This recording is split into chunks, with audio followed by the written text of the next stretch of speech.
मौलूद मुकद्दस, हयात अक़दस और फ़ाते अजल खुदावंद यीशु मसीह के नाम में आपकी सलामती हो। क्या आपने कभी गौर किया कि फजल का मतलब क्या है?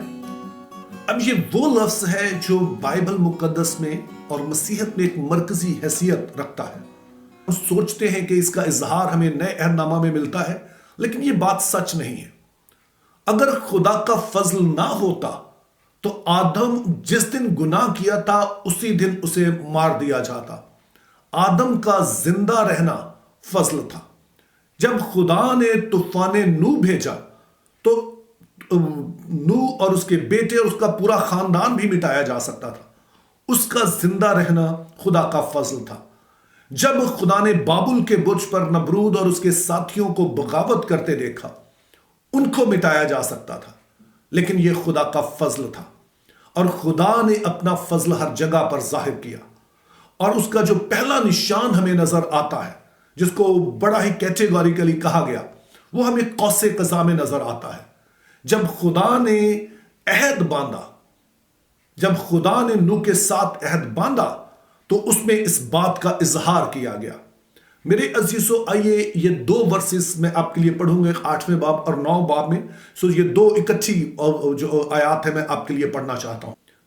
खुदावन ने अपने दिल में कहा कि इंसान के सबब से मैं फिर कभी जमीन पर लानत नहीं भेजूंगा, क्योंकि इंसान के दिल का ख्याल लड़कपन से बुरा है, और ना फिर सब जानदारों को जैसा अब किया है मारूंगा, बल्कि जब तक जमीन कायम है बीज बोना और फसल काटना और सर्दी और तपिश, गर्मी और जाड़ा, दिन और रात मौकूफ ना होंगे।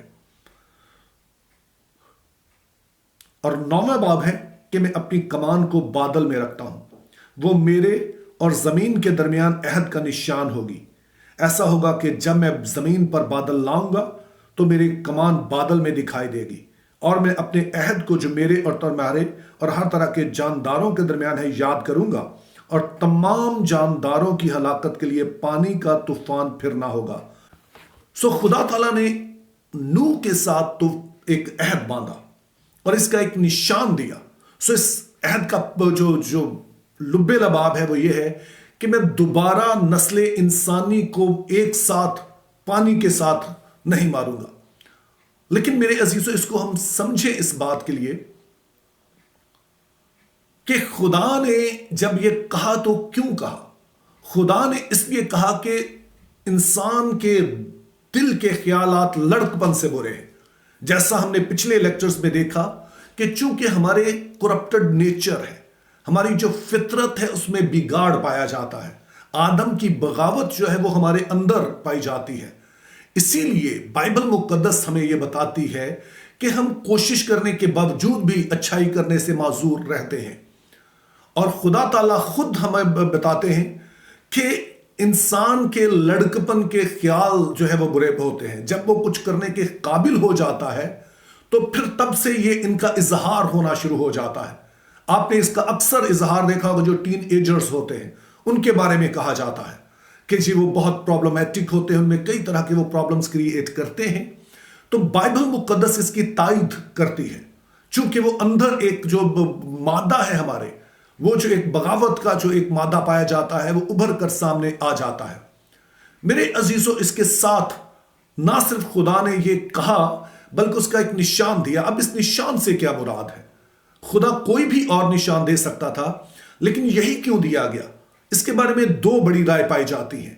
एक राय यह है कि यह कमान है, जैसे कि तीर कमान होता है, तो खुदा इससे यह पैगाम देता है कि मैंने अपनी कमान जो है वो टांग दी है।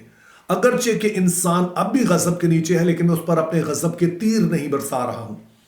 लेकिन इसका दूसरा एक जो पहलू है, जो एक दूसरी इसकी इंटरप्रिटेशन है, जो बहुत सारे बाइबल के स्कॉलर जो हैं, जो बड़े नाम हैं, वो इस बात पर मुत्फिक हैं। जिनमें से एक है गॉर्डन जे वेनहैम।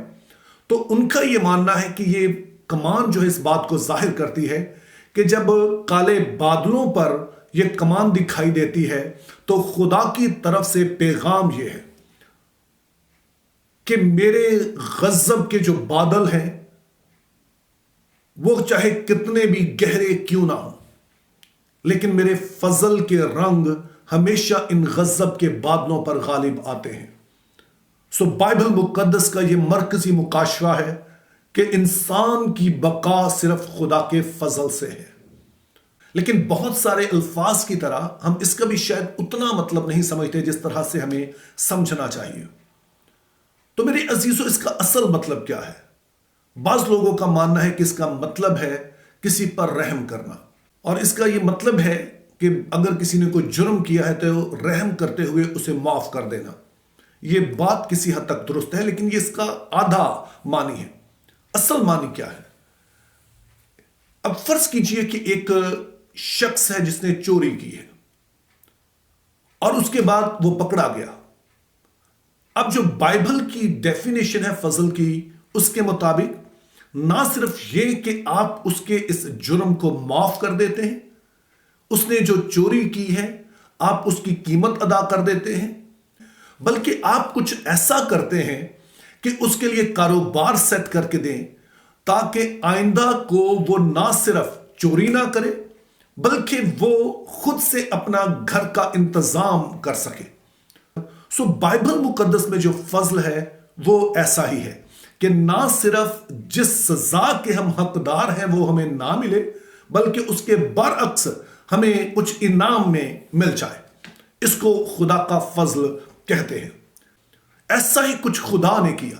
खुदा ने यह नहीं कहा कि अब इंसान जो मर्जी करता रहे, अब मैं इसे इसे के हाल पर छोड़ता हूं, बल्कि हम 12वें बाब में पैदाइश 12 बाब से हम पढ़ते हैं कि खुदा फिर नजात का एक मंसूबा जाहिर करता है कि जमीन जो लानत के नीचे आ गई है, खुदा कहता है कि इसके लिए मैं एक दूसरा रास्ता इख्तियार करूंगा, और वो ये है कि खुदा मुकद्दस अब्राहम को बुलाता है और उसके साथ खुदा एक वादा करता है। अब जरा इस वादे को भी सुनिए और हम यहां पर फिर क्लोज करेंगे। और मैं तुझे एक बड़ी कौम बनाऊंगा और बरकत दूंगा, और तेरा नाम सरफराज करूंगा, सो तू बाई से बरकत हो। जो तुझे मुबारक कहें उनको मैं बरकत दूंगा, और जो तुझ पर लानत करे उन पर मैं लानत करूंगा, और जमीन के सब कबीले तेरे वसीले से बरकत पाएंगे।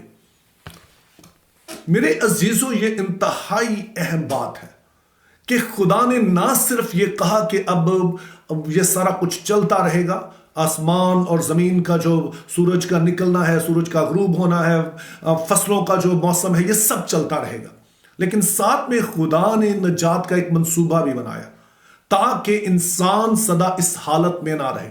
खुदा उसको ना सिर्फ माफ कर सके बल्कि खुदा उसके लिए इंतजाम करे ताकि वो अपनी इस कमजोरी पर भी वो गालिब आ सके। मेरे अजीजों, आप अगर इस वीडियो को देख रहे हैं तो आपने याद रखना है कि फजल सिर्फ ये नहीं है कि वो एक चोर को उसकी चोरी माफ कर दी जाए, बल्कि उसके लिए इंतजाम किया जाए ताकि वो कारोबार करे और फिर वो अपना चोरी के लिए उसके पास कोई बहाना ना रहे। ऐसा ही कुछ हमारे खुदा ने किया है जिसके बारे में हम कल बात करेंगे। अगर आप इस वीडियो को देख रहे हैं तो मेरी दुआ है कि आपका दिन बहुत अच्छा गुजरे। Think biblically, live purposefully, have a good day.